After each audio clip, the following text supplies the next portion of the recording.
igazi drag géppel. Nem tud beírni. Hát én megszokszom neki egy 5 feles 6 másodperc 201 méter. Volt egy kis burnout, egy kis gumimelegítés, hogy jobban tapadjon ez a brutális hátsó gumi.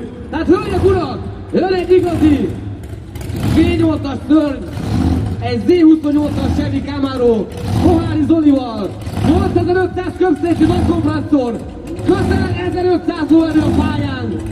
No nézzük!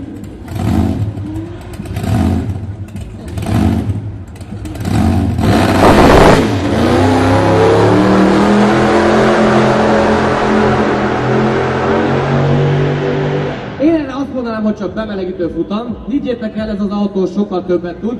Picit elrontott a rajtot, így is ment egy 7-1-et.